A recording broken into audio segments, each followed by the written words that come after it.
final F125 deep dive has been revealed, and we've had some all new and exciting news about the game. Of course, this one being the final one. I was hoping, to be honest, that we had a few more little bells and whistles, but it basically is going into Breaking Point and some of the implementation of the F1 movie. So let's just dive straight into it then. Breaking Point Part 3 is coming. Apparently, we were all meant to know this was a trilogy. I can't personally ever say I knew that, and even if it was, surely it was in F1 2019, F1 2021, and F1 2023, so I guess it's a good implementation. Again, I guess, you know, they want to try and do more with the technology, and at least this year it kind of seems like they're doing more to implement that in other kind of game modes as well to justify it. But yeah, apparently now Connor Sport is being thrown into championship fights. You know, they're battling at the front, they're battling with Red Bull for World Championships. A dramatic event is going to occur that is going to throw the team into chaos, and basically I think the scenario this time round is that you're going to still be trying to win the world title with the team. Now, there have been some good quality of life changes as well for this final, or what we believe is going to be the final Breaking Point kind of game as such. We're going to see more difficulty levels inside it. Of course, most of you that play the F1 game regularly will know that it seems like the AI in Breaking Point is kind of locked at about 85, even on the highest difficulty. So it's never been much of a challenge for those of us, you know, that kind of play all the time and things like that. Yes, on the one hand, it was never meant to be a particularly big challenge either, but they're going to bring 4 difficulty levels to it this time around rather than the traditional 3, so hopefully it's going to be a bit more of a fun challenge if you want it to be as well there. And hopefully, you know, that's going to provide a little bit more longevity to it. We're also going to see, for the first time ever, alternative endings to the story mode as well. This was something they dabbled with in the first kind of iteration of the game, of kind of depending on how well you did, you would see some different cutscenes inside the game. But this now is going to see, I think, hopefully a bit more of a branching storyline as well.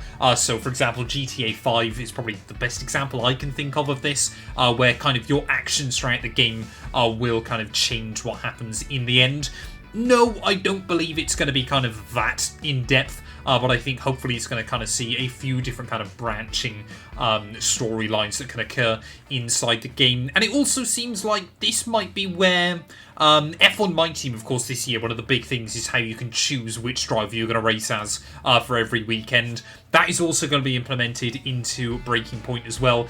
So you're going to have the option of driving, I believe it's going to be Callie Mayer or Aiden Jackson. And you'll basically have the option of, you know, do you want to try and win, for an example, Callie Mayer's first race, or do you want to try and make sure that Aiden Jackson gets another podium to keep up his championship fight, or something like that as well there. So it seems like, again, Breaking Point, like, it's something that I think everybody kind of plays through once and then never really goes back to. But for the first time ever, it feels like they're investing, you know, some of the tech and the resources that are going into that into other parts of the game as well, which hopefully will be quite exciting to see over the course of F1 25. Also, finally, they're using the Nvidia audio-to-face technology, so hopefully, I believe it's kind of like AI generated to try and make kind of conversations between, the example they use is Callie Mayer and Natalie Pinkham, kind of make conversations seem a little bit more realistic, because they've kind of always felt a little bit janky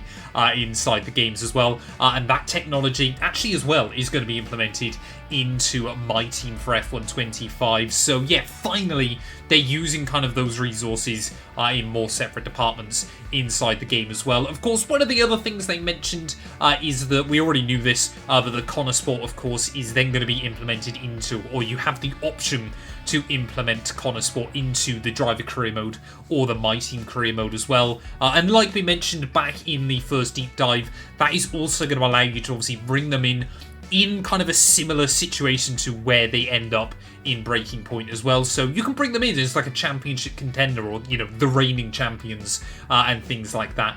And that is going to be very, very exciting to see inside the game. Now, the other things that we did get implemented as well is F1 movie. Of course, that's coming out in the summer. Personally, I'm kind of there going, I'm sure I'll watch it, but I'm not like counting down the days until it releases. But just like Connor Sport, Apex GP are going to be the 11th team in the grid if you want them to be. You know, you can implement, I believe, one or the other. Sadly, not both. But 12 teams on the grid would be kind of wild. So yeah, we're going to have obviously the option of either Apex GP or Connor Sport inside the game. There's going to be standalone events and challenges around the Apex GP team as well throughout F1 25. Again, all of these are only for the Icon edition of the game as well. But that's basically, from what we gather, is going to work similar to Breaking Point, but isn't all going to be there on day one. It's kind of going to be challenges that are thrown in, I would assume, through F1 World throughout the entirety of F1 25 as well. So it's, you know, going to provide unique challenges, going to provide a bit more kind of flexibility for the Codys and EA team to implement more fun and different challenges throughout the game cycle as well. And hopefully, again, will kind of give them more value from the tech that has been implemented for Breaking Point as well. Also, included in that, you're going to have the opportunity to unlock the race suits and the helmets for both of the drivers as well, of course. So you could run, for example, I can't remember what his name is inside the game, but well, I can't even remember his real name, Brad Pitt. You're going to be able to run like a Brad Pitt career mode if you wanted to, or something like that as well. I'll be honest, this final deep dive that they've given us, I think, is still interesting, but probably the weakest of the three, in my personal opinion. Let me know kind of your thoughts and feelings down in the comments below as well. But it seems like, yeah, Breaking Point as well, you know, like I said, it's one that you jump into every single time. You kind of play it through once. I might try and do a bit of experimentation with the alternate endings and things like that, seeing if you can get some different cutscenes that people are less likely to see and kind of break that down as best as we can. The F1 movie implementation, again, I feel like if they do it well, it could be quite good fun, but I'm still, you know, I hated on it last time around. I still don't really see the point in F1 World and things like that. But having the option to either bring one of the two teams into the driver career mode or into the My Team career mode as well, I think is going to be a welcome addition. Of course, we're barely a month away now from the game releasing as well, so we are counting down the days very, very quickly.